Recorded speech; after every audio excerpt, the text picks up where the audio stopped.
வந்து இன்றைக்கி சுண்டைக்காய், பச்சை சுண்டைக்காய் குழம்பு வைக்க போகிறோம்.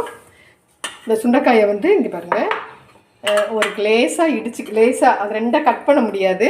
அதனால் ஒரு உரலில் போட்டு லேசாக தட்டினீங்கன்னு வச்சுக்கோங்களேன், ரெண்டாக உடஞ்சிரும். லேசாக இது பண்ணாலே ரெண்டாக வந்துருச்சு பார்த்தீங்களா. இதை வந்து நல்லா தண்ணி ஊற்றி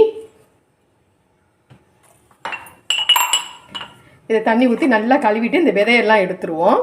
அப்போ தான் கசக்காமல் இருக்கும். சுண்டைக்காயை நல்லா நம்ம பிசைஞ்சு கழுவுனா அந்த விதையெல்லாம் கொஞ்சம் வந்துடும். அந்த விதை எல்லாத்தையும் எடுத்துடணும். இல்லை விதையோடு போட்டோம்னா ரொம்ப வந்து ஒரு மாதிரி கரகரன்னு இருக்கிற மாதிரி இருக்கும், கசப்பாகவும் இருக்கும். ஆனால் அதுதான் நல்லது. அப்புறம் ஒன்றுமே சாப்பிட முடியாமல் இருந்தாலும் கொஞ்சம் மட்டும் விதையை எடுத்துருவோம், பாதி அப்படியே இருக்கட்டும். ஒரு ஃபேன் வச்சுக்குவோம். அதில் வந்து நல்லெண்ணெய் ஊற்றிக்கங்க, நல்ல செக்கு நல்லெண்ணெய் ஊற்றிக்கங்க. இது நல்லா சூடான உடனே வந்து இந்த சுண்டைக்காயை வந்து தண்ணியெலாம் இல்லாமல் கொஞ்சம் நல்லா இதை மட்டும் தனியாக வறுத்து எடுத்துக்கிடுவோம்.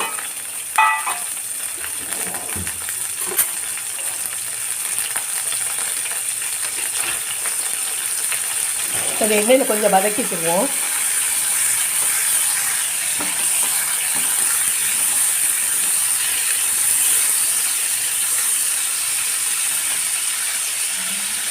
சுண்டைக்காய் வந்து ரொம்ப உடம்புக்கு ரொம்ப நல்லது. இது எப்போ கிடைச்சாலும் வந்து வாங்கி சாப்பிட்ருங்க. அங்கே நல்லா கொஞ்சம் வதங்கிடுச்சு. இதை ஒரு பிளேட்டில் மாற்றிக்கிடுவோம். இந்த பாத்திரத்துலையே நம்ம கொஞ்சம் கடுகு உளுந்தம் பருப்பு போட்டுக்குவோம், கொஞ்சம் வெந்தயம், கொஞ்சம் ஜீரகம். இது நல்லா வெடிச்சுக்கிறட்டும். நல்லா வெடிச்சிட்டு இதில் வந்து வெங்காயம் போட்டுருவோம். வெங்காயத்தை நல்லா வதக்கிடுவோம். இதில் ஒரு கைப்பிடி அளவுக்கு பூண்டு போட்டுக்குவோம். உங்களுக்கு எவ்வளோ பூண்டு வேணுமோ அந்த பூண்டு போட்டுக்கலாம். இதை நல்லா வதக்கிக்கிட்டோம். நான் இதில் வந்து ஒரு சின்ன தக்காளி பழம், நம்ம புளியும் ஊற்றணும், ஒரு சின்ன தக்காளி பழம் நல்லா மிக்சியில் அரைச்சி ஊற்றிக்கிறேன். நம்ம இந்த தக்காளியவும் இதில் ஊற்றிடுவோம். அரைச்சிட்டு வந்துட்டு இந்த தக்காளியும் இதில் ஊற்றிடுவோம். தக்காளி நல்லா வதக்கிடுவோம்.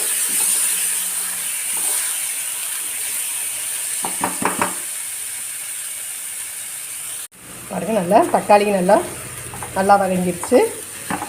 இதில் நான் வந்து ஒரு ஸ்பூன் மஞ்சள் தூள் போட்டுக்கிறேன்.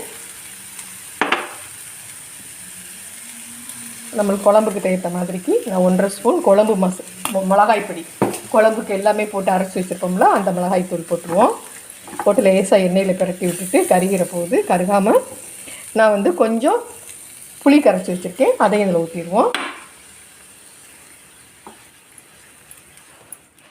இது நல்லா கொதிக்கணும். அதுக்கு தேவையான அளவுக்கு நம்ம உப்பு போட்டுருவோம். இப்போ இதுக்கு தேவையான அளவுக்கு உப்பு மட்டும் போட்டுருவோம். இன்னும் நல்லா கொஞ்சம் கொதிக்க வைக்கணும். இப்போ இன்னும் கொஞ்சம் தண்ணி போட்டுக்கிறோம். அதில் சுண்டைக்காய் வேகணும்ல, அதுக்காக உங்களுக்கு எவ்வளோ தண்ணி வேணுமோ, உங்கள் குழம்பு கெட்டியாக வேணும்னா கெட்டியாக வச்சுக்கிறலாம். பாருங்கள், நல்லா கொதிக்கட்டும். இதை கொஞ்சம் நேரம் மூடி வச்சுருவோம், நல்லா கொதிக்கட்டும். நல்லா சுண்டிடுச்சு பாருங்கள். இதில் நம்ம வந்து வறுத்து வச்சுருக்கிற சுண்டைக்காயை இதில் போட்டுருவோம்.